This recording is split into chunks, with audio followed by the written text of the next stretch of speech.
নমস্কার বন্ধুরা, বাঙালি রান্নাঘর আপনাদেরকে স্বাগত জানাই। আজকে আবারও একটা নতুন রেসিপি নিয়ে চলে এসেছি। আজকে দেখাবো এগ চিকেন ফ্রাইড রাইস। তা কীভাবে বানাচ্ছি দেখতে থাকো। এই যে ফ্রাইড রাইস বানানোর জন্য চাল নিয়েছি। চালটা জল দিয়ে কিছুক্ষণ ভিজিয়ে রাখবো। এই যে বন্ধুরা, চালটা কিছুক্ষণ ভিজিয়ে রেখেছিলাম ধুয়ে ভালো করে। এবারে চালটা এই যে জল ফুটছে দিয়ে দেবো। বন্ধুরা, এগ চিকেন ফ্রাইড রাইসটার জন্য যে সবজিগুলো নিয়েছি ওটা বলে দেবো। এখানে নিয়েছি গাজর, বিনস, ক্যাপসিকাম, পেঁয়াজ, কাঁচা লঙ্কা। আর এখানে নিয়েছি রসুন কুচি, আদা কুচি নিয়েছি। তো বন্ধুরা, এখানে বোনলেস চিকেন নিয়েছি এরকম ছোট ছোট করে টুকরো করে।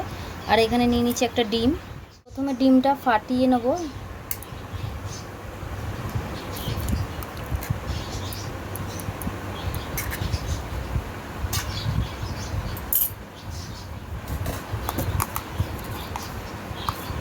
ডিমের মধ্যে দিয়ে দেবো অল্প একটু নুন, আর দিয়ে দেবো সামান্য একটু গোলমরিচ। ভালো করে ফেটিয়ে নেব। সবার প্রথমে ডিমটা ভেজে নেব, তার জন্য দিয়ে দিচ্ছি কড়াই সাদা তেল।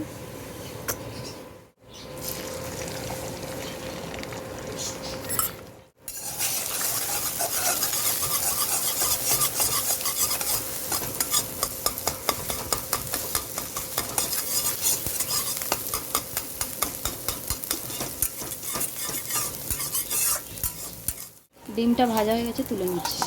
কড়াই তেল দিয়ে দিচ্ছি। এবারে সবার প্রথমে দিচ্ছি তেলে রসুন।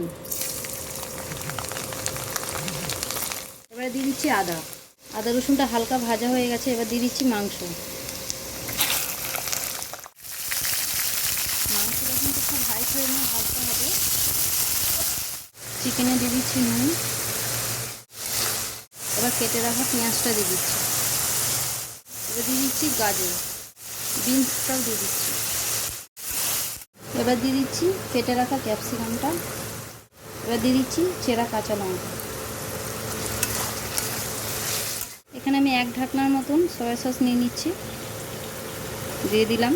এখানে আমি দিয়ে দিচ্ছি একটুখানি গ্রিন চিলি সস। আমার কাছে রেড চিলি সস নেই, আপনাদের কাছে থাকলে দিতে পারেন। অল্প একটু দিয়ে দিলাম। এবারে এর উপরে দিয়ে দেবো রাইসটা। এবার রাইসটার উপর দিয়ে দেবো নুন, দিয়ে দেবো গোলমরিচ গুঁড়ো, দিয়ে দেবো ভেজে রাখা ডিম, সামান্য একটু চিনি দেবো।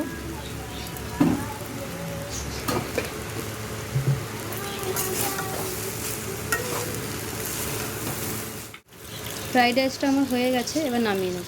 তো বন্ধুরা, এগ চিকেন ফ্রাইড রাইসটা কীভাবে বানানো আপনারা দেখলেন। খুব সহজ, বাড়িতে আপনারাও বানাতে পারবেন এরকমভাবেই। আর যদি আমার এগ চিকেন ফ্রাইড রাইসের রেসিপিটা যদি ভালো লেগে থাকে তো অবশ্যই একটা লাইক করবেন, শেয়ার করবেন, কমেন্ট করবেন আর সাবস্ক্রাইব করবেন। নমস্কার।